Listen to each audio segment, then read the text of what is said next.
Welcome to Friday Focus, where ideas ignite in the world of business shining bright. Each episode a journey profound as we... And thank you so much for joining us today for another great episode of Friday Focus. Today, I have the honor to have Chesky Weinberger. I dealt with Chesky a lot over the past few years. Chesky has a phenomenal company called Focus EP3. Chesky, why don't you go ahead and introduce yourself? Sure. Well, first of all, thank you for having me on, Pincus. It's a pleasure to be here with such a great audience. I've been in the HR space for close to 15 years. My partner for close to 30. We saw a need in the business community to get expert HR guidance, advice, and practical application, not just advice, actually doing the work for smaller companies that don't have a need to have a full-time HR person in-house. We set out to do exactly that, and then that's what we've been doing. Beautiful. So let's dive in. We're going to start a little bit with smaller businesses, startups, and then move on to many different topics. There's a lot to cover today. I think this is the first time that we're not going to be able to push in everything that I want to in an hour. And people have been waiting for this episode for a long time. It's questions that people have every single day, business owners, managers, people that have employees. I think we're going to cover a lot. I'm very, very happy. And again, Friday Focus for the entrepreneur. Let's start with small business owner. You open your company. You feel it's time to hire your first employee. Why is it time to hire your first employee? First of all, you're going to know where you need to hire. When you feel overwhelmed, your business is growing, you feel you want to hire. And so the first thing I would advise anyone, don't hire if you don't have the time to train. You have to make time to train and to be busy onboarding the employee. Otherwise, it's never going to work. And I actually saw a very great video last week about how a certain company evaluates employees. And one of the things they look at, like they have a checklist of 20 things. If the answer is no to the first 20, then it's a company issue. And the questions are, did we onboard? Did we hire? Is it the right person? Is it the right position? And a lot of questions like that. But I think ultimately it boils down to training. So the first thing you want to hire, some people will look for a recruiter. Most startups are on a budget. They would try many different ways. ZipRecruiter, and many different platforms available out there. What is the first thing to know, Chesky, before advertising a job? Wow, Pincus, you started out with a really loaded question. You threw in a couple of different important topics over there. So the first one was, how do you know that you're ready to hire? And the simple answer to that is, when you are doing tasks that don't require your expertise on a daily basis, where you can be earning more money by having help, that's a good place to start. How do you define what the help is and what the day-to-day is going to look like? A simple tool, a practical tool, nothing fancy, is have a document open as you go through your day-to-day. Just take stock of what it is that you're doing, what you're spending time on. That is the foundation for a job description. And it's very important to have a job description like that when you come to the next step, which is interviewing. You know what you're looking for.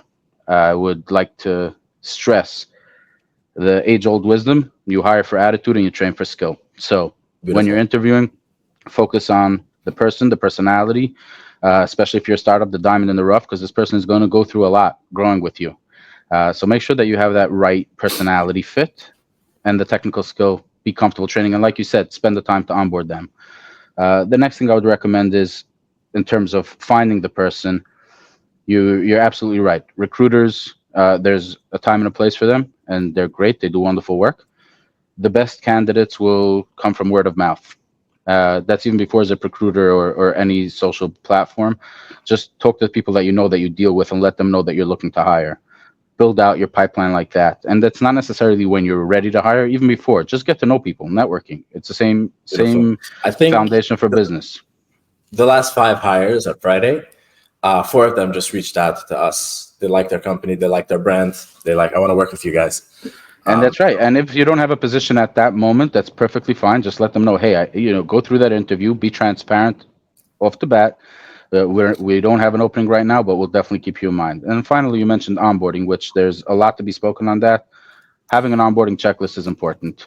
Having the program, the plan for the first week, 2, for that first 30 days, really to make sure that the software, how you're going to dedicate time to spend with them so that it can be onboarded successfully. Very simple to do, but very, very important. Beautiful. Any legalities regarding advertising jobs, let's say on online platforms or print? There are many. I want to preface what I'm going to say by saying that I'm not a lawyer.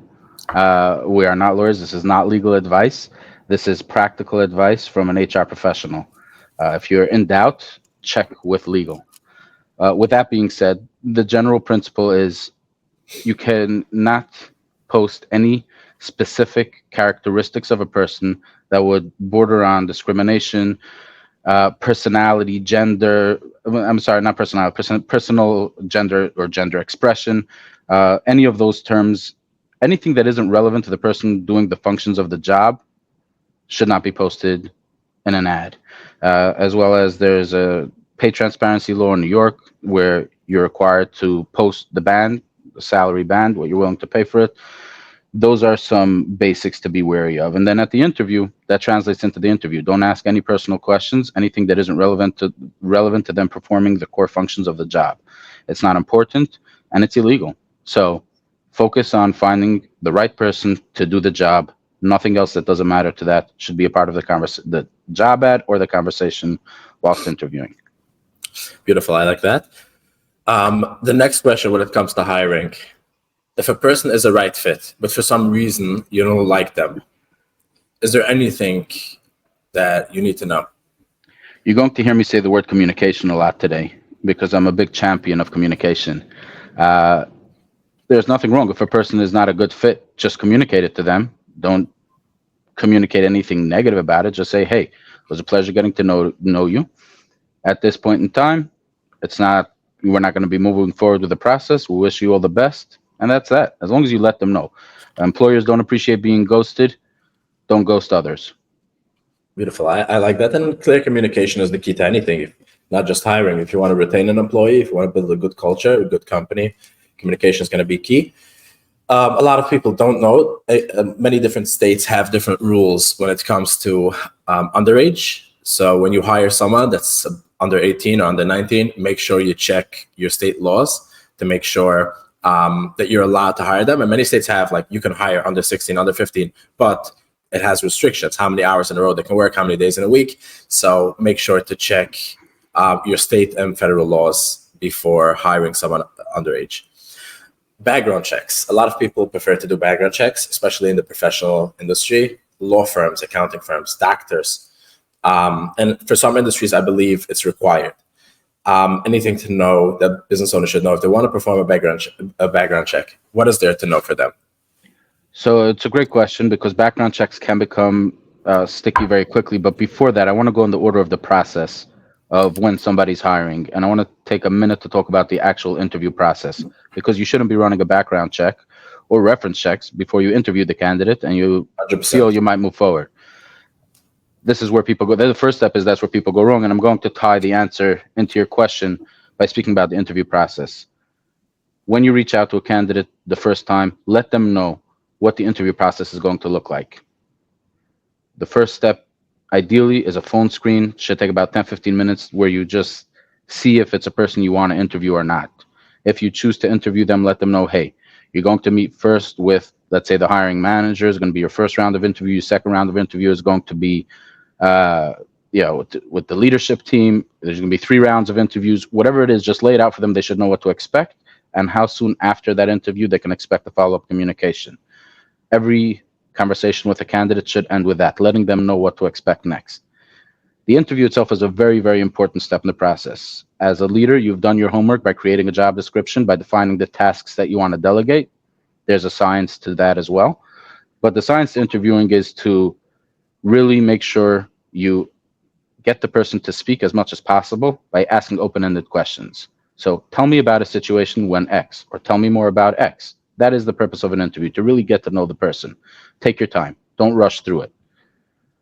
That's the first very important piece of advice. When you're interviewing, take the time to really get to know the person, as a human being. Remember not to ask any questions that you shouldn't, anything personal, but anything work-related, different circumstances that might arise in the position that they're interviewing for, how they've handled similar situations in the past. And it shouldn't be what, why, or when. It should be tell me about a situation, or tell me, you want to hear a story because you want to see how they communicate, their experience, their opinion, how they dissect different situations, and how they when they're faced with something that they haven't been faced or with adversity of any sort, how they are going to address those. By having them explain how they've done it in the past gives you a good idea how they might do it in the future.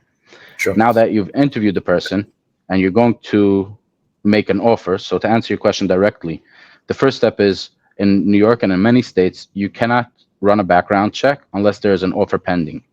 So your offer letter should have, which again, it's important to have an offer letter, even a small company. We can go on and on about it. Best practice in HR is to have a handbook, even an employee handbook, which we'll talk about that, I'm sure, as well. Even when you have just one employee, but for the sake of this conversation, smaller companies might not have the resources to compile that, and it's sensitive. I wouldn't cut corners with that. So at least have an offer letter, which is important, lays out the hours, the compensation, if it's an exempt or non-exempt position, when they should expect to be paid weekly, bi-weekly. And if you're going to run a background check, it should be contingent on the satisfactory execution of a satisfactory background check. There are laws. I'm going to speak a little bit about ban the box, and this is extensive. Just on a high level, make an offer contingent on the background check. Make sure you have the necessary documentation and approval from the candidate to run that background check, and understand based on what that comes up on a background check, if you can just reject them on that. So let's say if somebody has a something financially comes up on their report, or a driving infraction, but this job doesn't require driving, that is not a valid reason to not hire them. Yeah. Beautiful. And understand what you're reading on a background check is very important. I had an interesting story with a client recently where they ran a background check. They reached out to me and said, hey, I ran a background check, and it came up as this person had a domestic violence situation with a child. And obviously we don't want such a person. I was like, let's have a look at that report before we go further. Turns out the way it was listed on the report was child restraint violation, but it's abbreviated, which basically means that they were pulled over, the child wasn't properly seatbelted in the car seat, and they didn't know what they were reading, so they translated as that. So make sure the person reviewing it knows what they're reviewing and knows what to look out for. Exactly right. One of the things I think people miss a lot, it's just practical. You hire an employee, you interview an employee, you want to know what the goal of the employee is. And if you don't know what the employee's goal is, and you don't know what your goal is, you're always going to have friction between the employer and the employee. Let's say if your goal is to get your business to XYZ, to a certain position, to a certain amount of revenue, and you're hiring now for customer service. Now, if this employee wants to do customer support, and that's what they enjoy doing, they're okay with the pay, then perfect, it's a beautiful job. But if this employee wants, let's say, a certain experience, and they're going to take this job for 6 months, and this is a position that needs stability, it might be an issue. Versus different employees, you'll be surprised, let's say, how many that you can get interns. And so many people that will love to work for you and really provide value for your company because they have a certain goal. So if they want to become the best developer, they'll work 3, 4, 5 years building the best end product, just because they want that experience. And that's one of the things I always ask in interviews. What is the goal with this position? Meaning, you're looking for a job now. Is it just because you need a stable job? That's okay. There's a lot of stable jobs and a lot of stable positions within the company. But if you're looking to grow, what is it that you want to grow into? And then you can see if the position matches. And the reason I like working with my team, and I saw many great teams out there, the company is like Alliant. Every person has their own personal mission, and they fit in their position in the company, and that drives the company like crazy. So know what you want, know what your employees want. Chesky, you ready to move on to the next chapter? Yeah, I would add to what you just said. The employer must be crystal clear with what they're looking for, and asking somebody what they're naturally good at, followed by what their career ambitions are. You can tie those two together to get the person's real ambitions. Got it. Employment at will. I know there's a lot of employment at will states. And people ask me all the time, I want to fire my employee. Do I need to give them 2 weeks notice, 4 weeks notice? The first question is always, do you have a contract? And that's something people always miss. If you have a contract, it doesn't matter what the law is. I mean, it does matter if you have a contract that's not according to law, it won't help you. But meaning, if according to law you can fire without giving notice, but you have a contract that requires giving notice, you have no choice. So the first thing, always look back at your contract. But I would love to hear a little bit more. What is an employment at will state? and how does it affect the employees and employers? Sure. Employment at will, by definition, means that you can hire and fire with or without cause for any legal reason. Meaning to say, you can let somebody go without notice for any legal reason. That means, by legal reason, going back to the discrimination. You mean you can fire them for any reason unless it's illegal or discrimination? Correct. So you can, for example, if somebody is sick, pregnant, or a minority, and that's your motivation for letting them go, that's an illegal reason. And they can, and very likely will, come after you for wrongful termination. And they'll be justified in that. Like I said earlier, when you're a leader and you have people working with you, the objective is someone that can do the job. Any surrounding factors should not be a part of the conversation. It doesn't tie into the bottom line.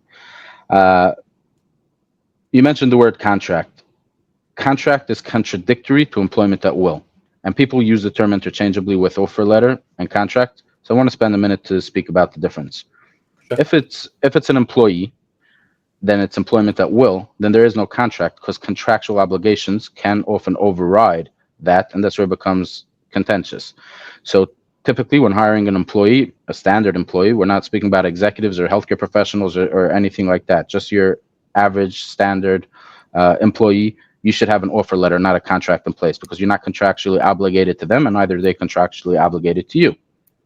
So you have an offer which serves a similar purpose, but again, it's an offer of employment. And it's a good idea to have in their language, reminding them that this opportunity, if it's an employment at will state, is employment at will. So with that being said, yeah, go back to your offer letter. You can request notice, and you can offer to give notice. There are a lot of details that go into if I would recommend giving notice or requesting notice. Same thing if somebody offers a letter of resignation for a month out. The question becomes, can you accept it immediately? And then if they try to withdraw the resignation, what happens then? There are a lot of factors to answer that question directly. Generally speaking, yes, it boils down to your offer letter. Typically in an employment at will state with a standard employee, you're not required to give notice. With that being said, there are requirements, and then there's the right thing to do. So the right thing to do is, if somebody's been working with you for a long time, take into consideration how letting them go is going to affect them, the type of, what do you want them to leave with? How do you want them to feel about your company? How can it affect you in the future? So, just doing the right thing by the person as a human being will reflect your brand. We've seen it online a lot lately, brands that weren't considerate about that, or went about it in a way that maybe not have been, the most thoughtful. It could have been avoided. It doesn't cost extra to be kind to a human being as a human, and it goes a long way. So I would burn the take bridges. You never know. Yeah. You never know when you need that person. I had something in mind, but it slipped. One of the things I always advise employees, instead of giving 2 weeks notice, talk with your boss, talk with your manager, ask them, you want to quit, how much time they need. You'll be surprised. Sometimes they only need 1 week. Sometimes they'll ask you for 3 weeks. And if it makes sense for you, try to accommodate. And the reason is, when you give 2 weeks notice, literally it's like you don't care maybe he doesn't need you at all. You just need is it that you need your 2 weeks paycheck? Like, what is it that you need? I would always ask. And as long as if someone's going to ask you to stay 6 months and you have already another job that you want to, no, it's your life. You have to, but if you can accommodate and being normal and reasonable, just first ask, see, try to tap the waters. Minimum wage, almost every single state has minimum wage, especially now in 2024. Minimum wage went up in, I think, 18 or 24 states. When you hire someone, make sure to check the minimum wage. Number 2 is overtime rules. In general, it's 40 hours. Anything above 40 hours within a week, required to pay overtime. I can't stress that enough. So many clients who didn't follow got penalties, serious issues, lawsuits. It's not something I would take. Again, it's the law. There's a lot that people don't know. Let's say certain states have a daily overtime. Let's say California. Also, New York's spread of hours is something that I've seen a lot of small businesses, especially, they don't have HR resources, HR people, and they're not aware of New York spread of hours. If an employee works for you for 10 hours within a day, you have to pay them 11th hour. the 11th hour has to be, correct me if I'm wrong, I think only minimum wage, meaning even if the person earns $30, $40 an hour, the 11th hour is minimum wage pay. And 10 hours means even if they went for lunch for an hour in the middle of the 10 hours, Scheduled hours. It's 10 scheduled hours. It's one of the things that I've seen people really don't know about it. So I just wanted to stress this.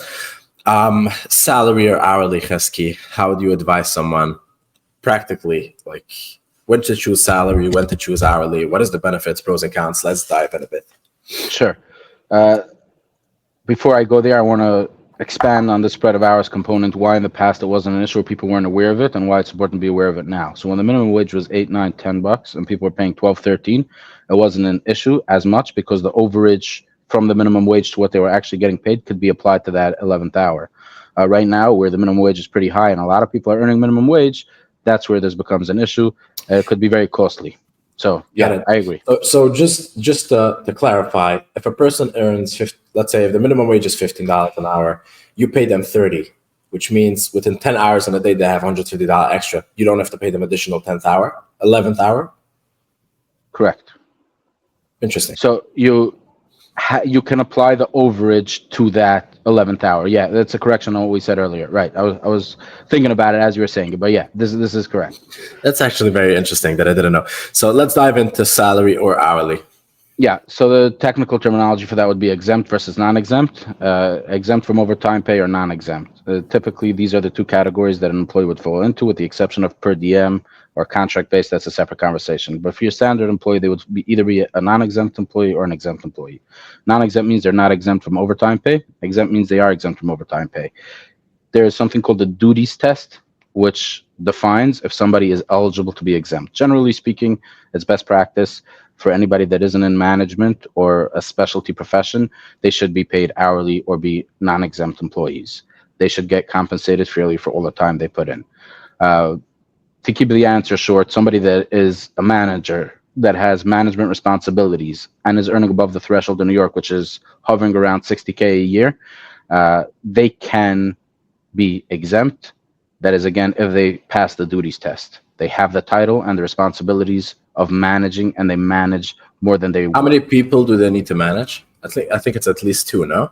Correct, at least 2, and they have to have a say-so in hiring and firing decisions, as well as direction on a day-to-day.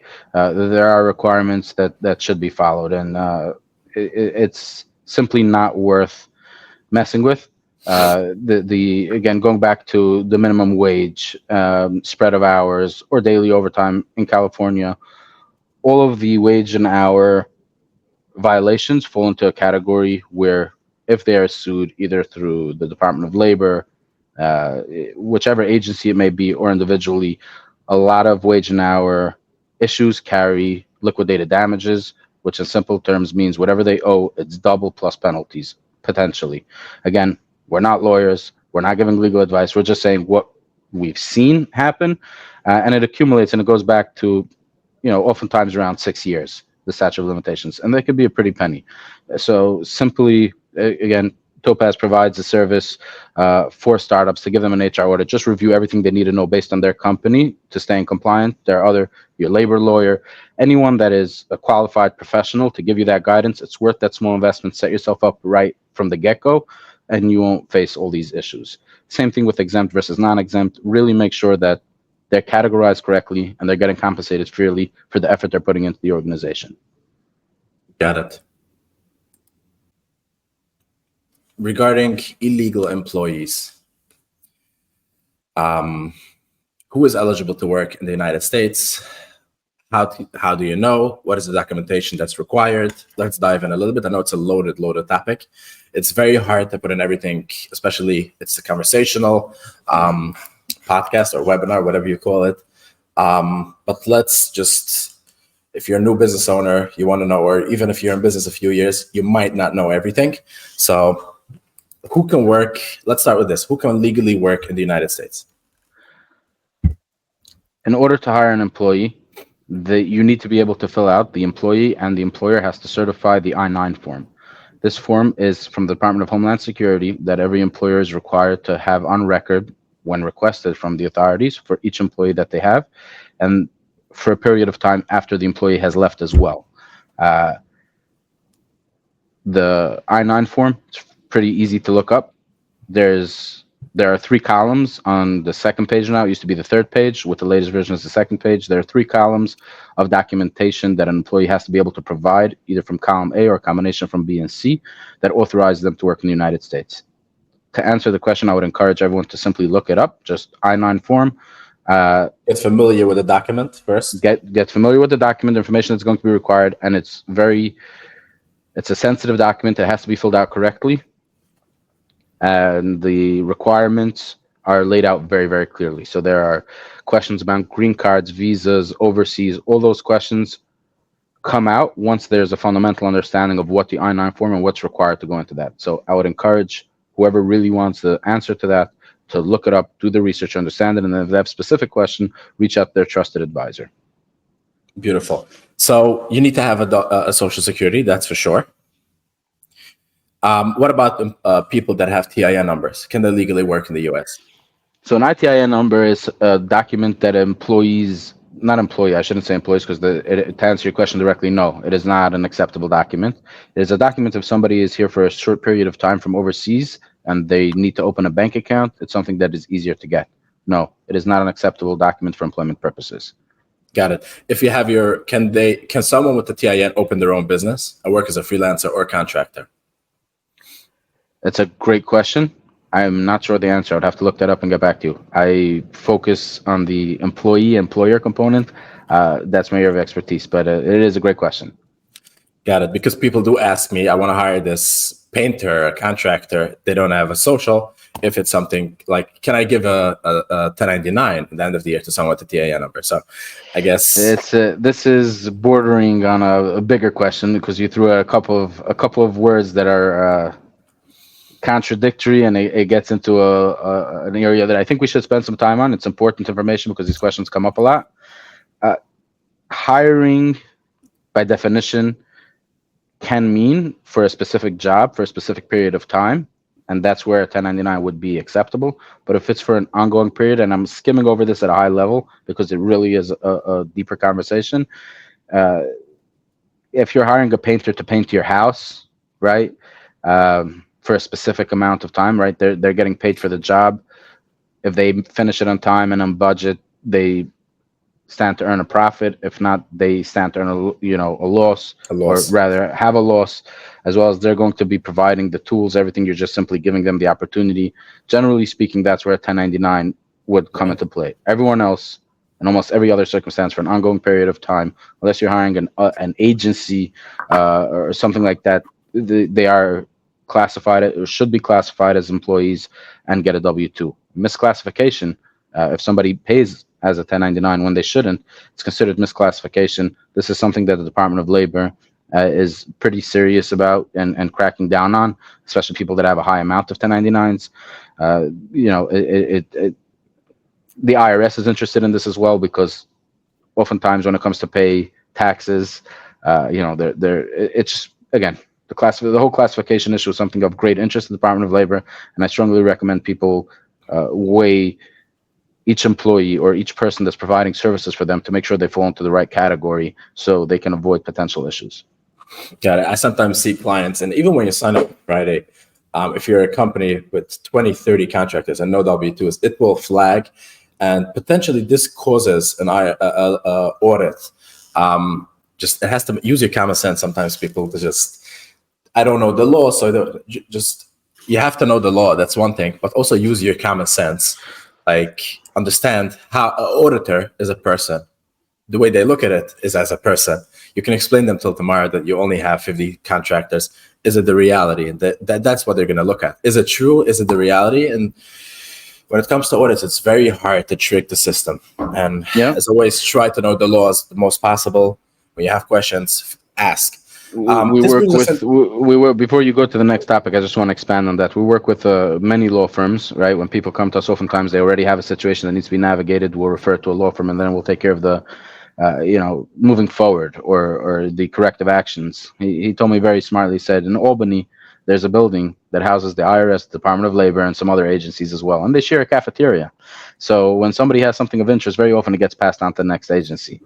With that being said, if somebody hires contractors, they should have a contract. That's where a contract is relevant to back up that relationship that lays out the terms and conditions that if they are audited, they should be able to respond and provide proof why this is a contract. So having somebody get a 1099, you're not going to have them an offer letter, right? Because as a contract should lay out the specific terms and conditions of that relationship that identifies them as a contractor. Beautiful. This brings us to the next point, the next topic. I think we covered it mostly, but 1099s versus W-2s. How does a person know, besides using common sense, if someone is classified correctly as a W-2 or as a 1099? And which brings us to my next question. If someone is really a contractor, can you pay them on a W-2? I know the other way around, it's not legal to pay pay an employee as a contractor. That's obviously illegal. But what about if you hire a contractor and they want to get paid as an employee? Great question. So to delve a little bit deeper into this topic and this subject, an employee by definition is somebody that provides services to you, predominantly to you only, to your company, your organization only, and it's for an ongoing period of time. So anybody that falls into that category should get paid as an employee on a W-2. Common sense is not so common, and it's left up for each person's idea of how they think they can justify it. But the good news is that the law is pretty clear about it. There's not a whole lot of gray area. With that being said, it's a tax question. Why would a contractor want to get paid as an employee with the tax code being different for a contractor versus an employee? I would not leave that decision up to the person you're hiring. That is something that you as an organization should do your due diligence to ensure you're in compliance, and you lay out what you're prepared to do based on the nature of the work or services they're going to be providing. Again, it's a simple concept. If you're hiring somebody for a specific period of time, a specific role, that's a contractor, and you should have a contract that lays it out. Otherwise, they're an employee. There's an offer letter in place, ongoing relationship, and make sure that relationship is clearly defined on paper. And typically I say in such a situation, if you follow the money, you get to the truth, right? So how does money exchange hands? How's the pay being made based on what terms? That's going to tell you the truth. That's true in business in general, but specifically with this. Let's dive in a little bit to pay periods and how often people should pay. First of all, there's laws. Every state has their own laws how often you need to pay. For example, in New York, manual workers, which means construction, warehouse, you need to pay weekly. Clerical employees, office employees, you can pay bi-weekly. There's certain laws. But let's say if you have the option to pay someone bi-weekly or weekly, how would you suggest a company sets up their payroll for a smooth and easy process? It's another great question. And the answer is people want to see their money as soon as possible. Only great questions here, Chesky. There you go. Yeah. And it's important to point one out when it comes. So again, we all like to see our money as soon as possible. So if you can, you should pay people as soon as possible. So that would be weekly. That would be the ideal recommendation. For various reasons, professional companies, like you said, clerical employees, companies with a lot of clerical employees, it's just simpler from a business perspective to run it bi-weekly. But again, wherever possible, pay weekly. It's helpful. It's a benefit. People appreciate it. Got it. If you can do it. Actually, the most common pay period you can see in the United States as of now is still bi-weekly. One thing that I would tell, semi-monthly. I've seen some people pay semi-monthly. I almost never recommend it for multiple reasons. We do have a lot of clients that do it, but when someone will ask me personally, I would rather go to bi-weekly than semi-monthly. First of all, your employees like to know when they're getting paid. If it's bi-weekly, you set up the pay date for every Wednesday. They know exactly they're getting paid every Wednesday. They know when to expect it, and it's a part of communication, knowing what's going on, what's happening. Versus semi-monthly, every payroll comes out on a different day. Sometimes more days, sometimes less days. So especially if it's a salary employees, their salary is always going to be a little different because it's 14 days versus 15 days versus 16 days. And same with hourly employees. There's more days in that pay period. So weekly, bi-weekly, sometimes I see certain companies, mostly it's organizations, schools, special ed agencies that do pay monthly. Again, make sure you comply with the laws of how often to pay.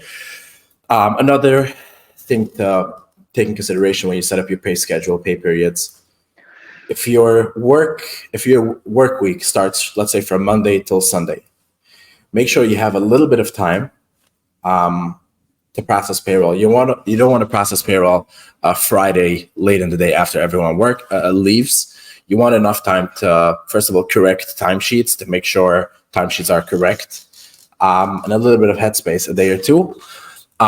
Is it Expert Chesky to pay, let's say, every Friday or whatever day it is for the previous week? Or is something you would say rather pay as soon as possible? So like I said earlier, and the reason why companies oftentimes pay bi-weekly, semi-monthly, it's cash flow or the administrative task of reviewing payroll, which is a real thing to take into consideration. So with that being said, what I've seen more often than not is company withhold 1 week of pay simply for bookkeeping and for their records. So to have instant pay, there are options out there for people that need to access their payroll before it's ran. Early wage access. Yeah, when people need it, and if a company can offer that and tie that in, it's helpful. They should understand what they're getting into. And like you said earlier on the semi-monthly pay, anything that has to do with money or anything that has to do with the relationship with an employee, it should be very simple for them to understand. And if you can't explain very it, straightforward. Exactly. If you can't explain it straightforward, same thing when it comes to commission structures. It's very important that it should be very straightforward, easy to understand in 3 minutes. Explain it to me how it is, how it works. If there are too many factors that play into it, money is sensitive. Money is very sensitive. People work to get paid, right? That's what they're doing. Their life. So, exactly. So, in plain language, don't mess with people's money. Well said. Payroll and pay deductions, I think it's not such an important topic, and I'll tell you why. Most people these days outsource payroll, either their accountant, payroll softwares, or payroll services. But if you do payroll on your own, just make sure you deduct the taxes, you calculate taxes correctly, and make sure to pay it on time. Every company has their own frequency, how often they have to pay the taxes. It depends on the payroll amounts and tax liabilities. You don't want penalties, and if you use a software company, make sure you have a company that takes care of notices, handles, and make sure you don't get notices. In New York, there's the W-2 TPA, wage transparency. Chesky, can you elaborate a little bit? Sure. To expand on what you were saying about the deductions, it's important for anybody that has employees to understand what those deductions are and why those are being made, so they can explain it to an employee when they are asked about it. It's very simple, straightforward. It's a pretty chunk of change. The percentage that's being deducted, understand the Social Security, FICA, Medicare, every deduction line item, understand what it is, where it goes, so you can explain it to employees, how it works, how it gets calculated based on dependents, so on and so forth. The Wage Theft Prevention Act is a law that's fairly recent, within the last decade or so that came out. This requires pay transparency. Every employee should understand how they get compensated, what they're getting compensated, based on what. These forms typically start with an LS, and then there are a couple of digits behind it. 54, 59 are the most common, but there are several. In essence, what this law requires is that every employee has to sign a document that they understand how much they're earning, what their overtime rate is if they're a non-exempt employee, or if they're exempt, and they have to sign that document. An employee needs to keep that on record. Fines ranging with liquidated damages anywhere between $2,000 and $5,000 per employee for not having that. And it has to be signed in a language that's the employee's primary language. The Department of Labor has many languages on their website, and again, it's integrated in a good HRIS. It should be there. So when you are entering the data for that employee, it should populate it, and it should be a part of their onboarding package. If there is any pay adjustment up or down, there is a requirement for that document to be updated and signed again. It's very simple, straightforward, easy to avoid hassle. So just do it. Got it. Time tracking. So if you have hourly employees, is it by law required to keep records? It is best practice, even where not required, that you should have time records attached for every employee that is getting any sort of compensation, exempt or non-exempt. So yes, and it's required. In addition to that, it's a good idea to keep it. There's a law for how long you have to keep it. I recommend keeping all of your time records, period. There should be an easy justification for every dollar that left the company's account with time attached to that. So like I said earlier, I'm going to say it again because it's important. You follow the money, you get to the truth. So if there's a time card and it attaches to the money that was paid, there's no explaining needed if there is an audit, and there shouldn't be one. But then it's a click of a couple buttons to run the reports and send it over to the auditor for whatever reason it may be. If there aren't time records, then you need to start getting into an explanation and running security footage and looking at text messages. Pincus, you set out with a mission, a very clear mission, right? You make it accessible and you make it simple and affordable, right? And affordable. So it's one of the reasons we started Friday, and we actually started with time tracking before we even launched payroll. I think it's an essential. And if it's not simple enough, if it's not easy enough, then it defeats the purpose. Make sure you have it set up correctly. Make sure it calculates overtime. Make sure it calculates daily overtime if applicable. And make sure you have a software that keeps the records. You can download easily the records. And an audit can go from 40 hours to just a half an hour, 20 minutes, just downloading records. It takes literally nothing. And keeping records obviously is very important. You need to keep records, payroll records. There's a certain amount of time. I think some of the documents you have to keep for up to 4 or 5 years. So in the same time, let's dive in a little bit to time rounding. A lot of people round hours, edit hours. If an employee worked for a certain amount of time, and you edit that hours, not to according to what they worked or what they told you, meaning if the employee tells you, I forgot to clock out at 5, I clocked out at 6, then yeah, you can change it to 5, you should. But changing hours without employee's approval or permission, or not being correctly with when the employees worked, is illegal. What about time rounding? Setting up rules that employees can't clock in, let's say, before a certain time, or it clocks them out automatically after a certain time. I believe it's legal, Chesky. But if an employee does work before that time, you have to edit their hours. So they have to let you know that they worked, and you put it in. The same with if it automatically clocks them out 5 o'clock. It's not something I recommend because people do tend to work later and you don't want trouble. And if it clocks them out at 5 and they ended up working till 5:30, the employee tells you I worked till 5:30, you have to make sure you edit it and you pay them for that amount. And by the way, what many people are not aware of, if an employee works for you, even though they're not supposed to work, let's say you tell him not to work on Monday, but he does work on Monday, you have to pay him. You're required by law to pay him for that time. You can give him a warning that next time he comes in at a day that you don't want him to work, you'll fire him. But if he worked for you, you have to, by the way, it's interesting, people don't know, by Jewish law, it's the same. If someone comes in and works for you, according to Jewish law, you have to pay them. And just make sure you tell them and you warn them not to work again on a day that, or let's say if they're supposed to work from 9 o'clock, you see an employee comes in at 8, you're required by law to pay him from 8. Just make sure you tell them next time he comes in, or make sure you have an HR professional write him a written warning, so because they're aware of that. You just touched on a lot of very sensitive subjects and topics. So I would definitely recommend consulting with your legal or HR professional if you're going to introduce the idea or consider any sort of time rounding. And generally speaking, time rounding has to work in favor of the employee in order for it to be acceptable. Again, when in doubt, consult with the appropriate professional. To adjust any sort of time card and anything in HR, the golden rule is if it's not documented, it didn't happen. And I say this more times than I can count in a day. So if you're going to adjust a time card, add a note why it was adjusted. Ideally, best practice would be to get a signature from the employee that they approve that time adjustment and keep that on record. It can be done electronically, in paper, it doesn't matter. Just have a record for anything that has to do with any sort of adjustment. And anything, you mentioned the warning. A warning, if somebody wasn't scheduled to work and they work overtime and it wasn't approved prior, you should have policies in place that address that.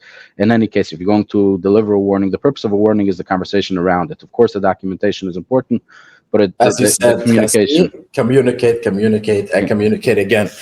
Yep. There's a lot of rules regarding PTO, pay time off, when you have to pay. Every state has their different laws, and people are not aware. Let's say jury duty. You have to allow your employee to go. You can't fire him for that. And actually, I think in New York, if you have more than 10 employees, for example, or 5, I think it's 10 employees, you have to pay the first, I don't know, a certain amount of dollars per day for up to 3 days. There's a lot of PTO rules. Make sure you get familiar with the states and cities sometimes rules. It depends. A lot of the times it depends on the size of the company, smaller businesses, bigger companies. And it's very, I would say, keep records of PTO, how much time people took off, how much time they still have left. We're actually launching PTO policies and accruals very shortly. So it's going to be a game changer for small businesses. We really took PTO and simplified it for people, for not HR people, people, small business owners. They're trying to just run their business, and they have to take care of payroll and employees on the side to make sure it's simple, easy, and it's effective and works. So let's talk about PTO. Let's talk about PTO. Let's talk about PTO. This is everybody's favorite, or almost everybody's favorite topic. What's required, what's not required, and what's best practice. So let's talk about New York and New Jersey for the sake of this conversation, like you said earlier. And it's always a good idea to check each individual state what their requirements are. And in some states, there are local requirements on top of the state requirements, particular California. There are others as well. You are required to pay in New York what's called paid sick leave. In New Jersey, it's earned sick leave. The rules are similar. At a minimum, it's 1 hour for every 30 hours worked for a smaller business under 100 employees. In New York, it's expanded above 100. It has to be either accrued or given as a dump at the beginning of the year. Yes, let me be very clear. You are required to pay an employee if they are sick in New York or New Jersey up to 40 hours a year, a pay period. People, if it's an hourly employee, it gets accrued.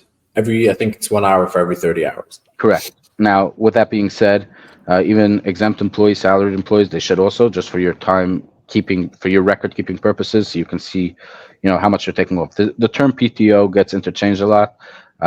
Personal time off, paid time off, whatever you call it, however it's referred to, there should be a policy. You're required to have a policy about paid sick leave, have it posted, and have employees should be notified about this.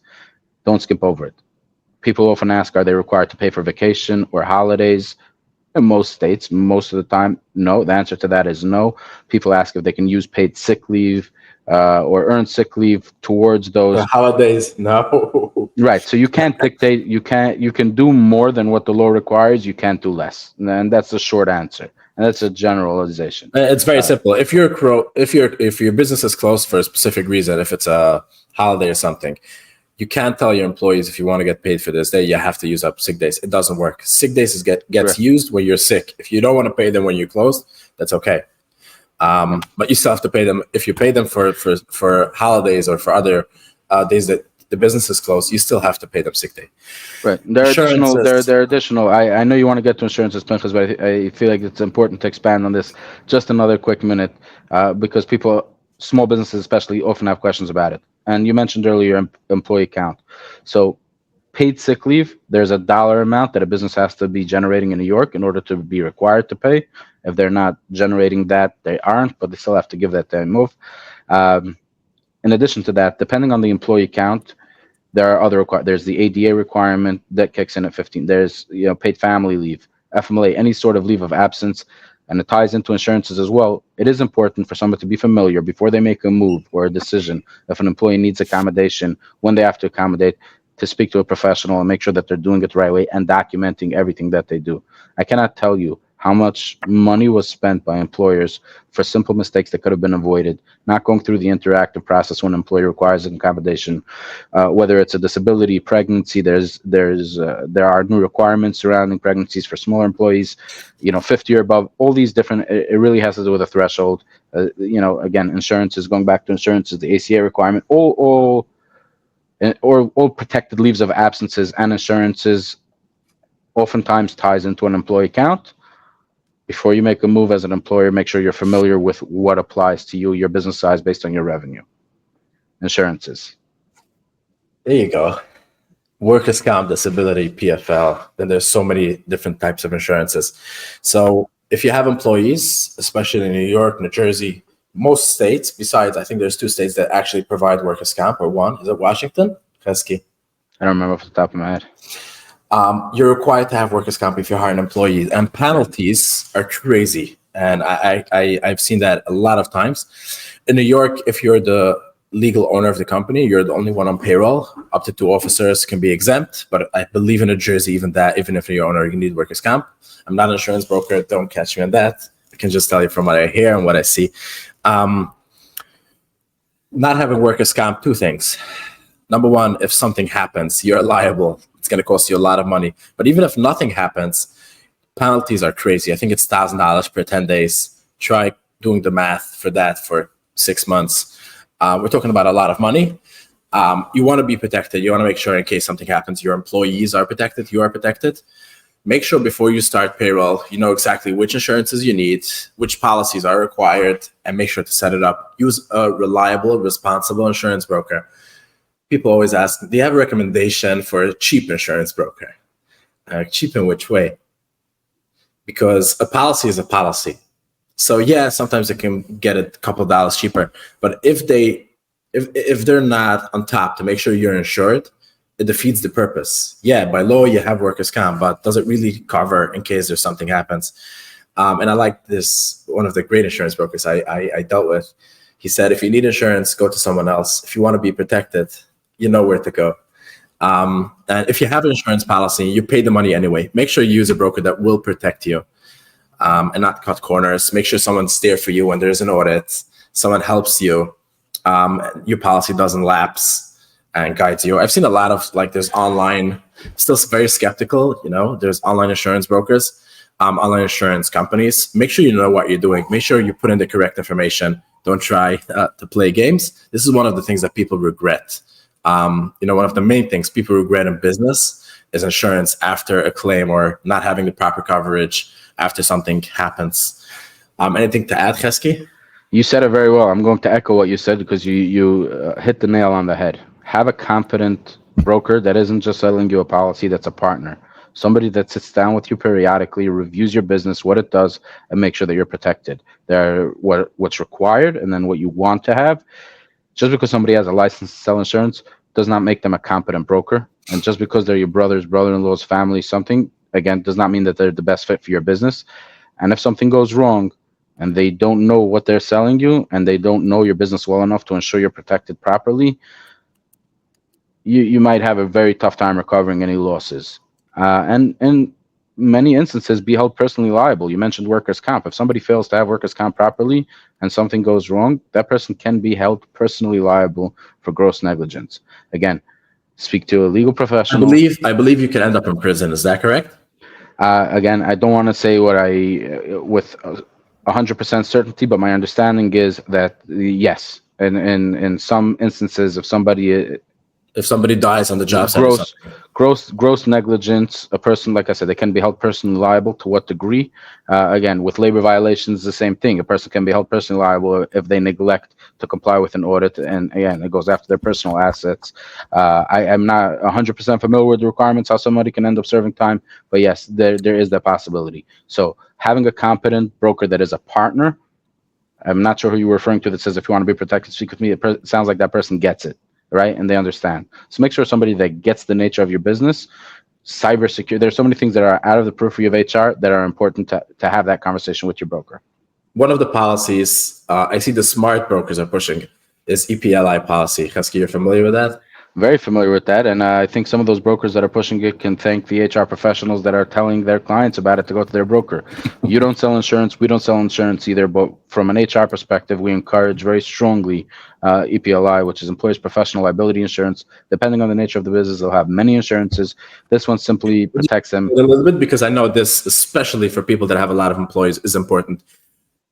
Maybe you don't know, you're not an insurance broker or licensed insurance, but what does an EPLI policy do in general? So Employers Professional Liability Insurance covers an employer if they make a mistake. They make a mistake with labor practice. This insurance will help cover their legal fees and potentially the settlement. That's in a nutshell what it does. Again, if somebody's going to have this insurance and do something that's directly illegal, the insurance likely won't or will push back. But if somebody made a mistake, they didn't calculate the salary correctly, or somebody was supposed to be classified in a certain type of way and wasn't classified on accident, or if there's an allegation of harassment or discrimination and the employer made a mistake or somebody made a mistake that represents the employer, this insurance can help, take on some of that investigation or the costs associated with handling that situation. So it's something that I strongly recommend. Speak to your competent broker. Make sure that you know what liabilities you have as a whole. This one, if you have employees in particular, there is liability, and it can help. It could be very useful. Well, Chesky, I like this. One of the most favorite episodes so far, and I hope you guys enjoy it too. Let's talk about raises. It's not required by law unless there's a contract. And again, whenever you have that question, is it, first of all, check if you have a contract. If you have a contract and you sign that you're going to give them a pay raise, then yeah, you have to give them a pay raise.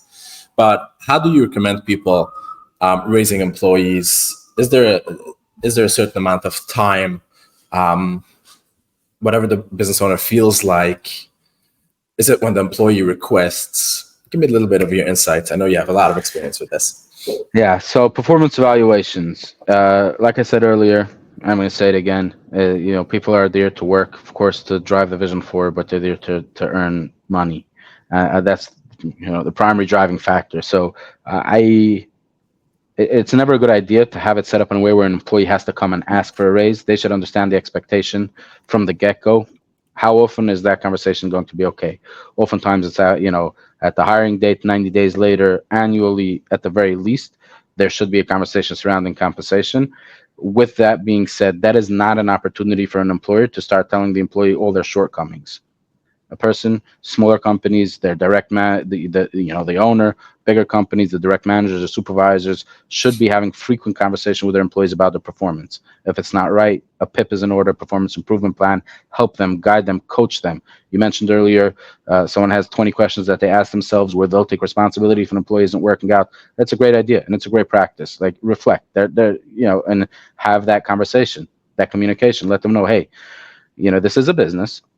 In order for you to be more valuable, we need you to do X, Y, and Z, and then we'll be able to compensate you because that's what you're helping generate for the company.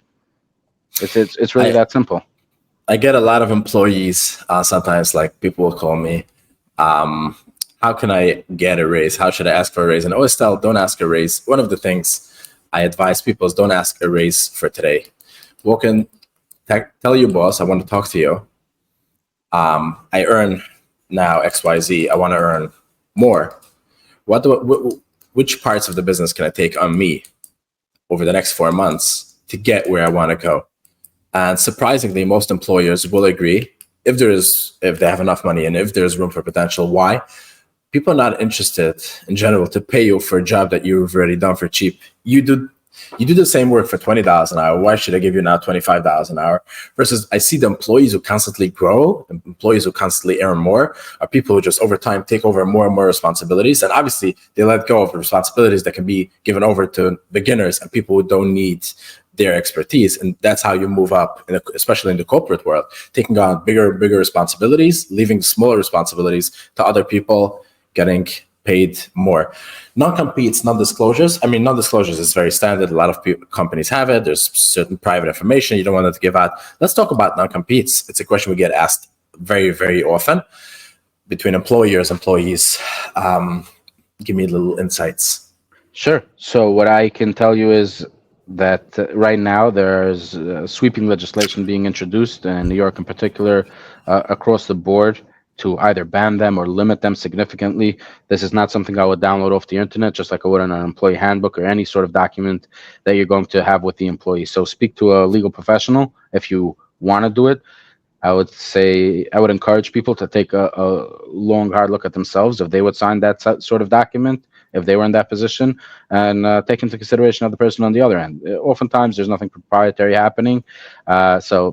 What's the purpose, right? As leaders, our job and our objective should be, and I heard a great line, I forget who said it, that you should build up your employees to the degree that they can leave and compete with you, but treat them well enough so that they don't want to. That'll get your business a lot further than trying to limit them in that way. It's something I believe in strongly, and at Topaz, it's not something that we have.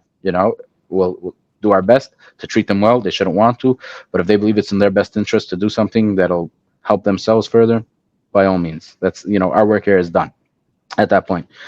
So again, follow the law, look at it. It's right now, as we speak, it's being contested. It was vetoed recently in New York. So I would not, and the legislation, when it was introduced, it was going to take, it was going to be retroactively applied.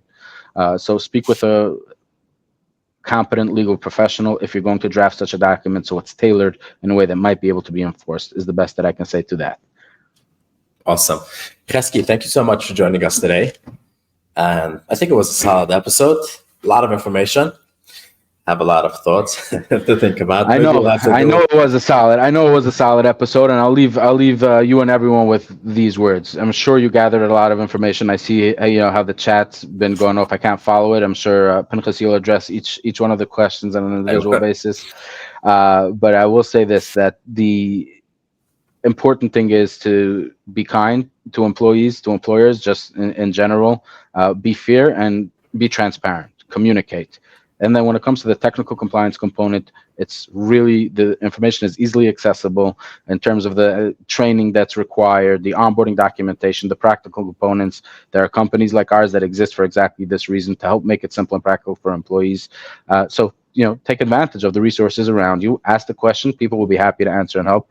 I want to thank you for having me, and everybody that joined and that asked questions. And I trust, Pincus, that you'll get back to each one individually. So we have a lot of new questions for our weekly Q&As going for the next 20 weeks. Yeah, no, absolutely. Reach out if you have a question that we can help with. We'll be happy to do exactly that. Awesome. Thank you so much. Thank you, everyone, for joining. See you again next month.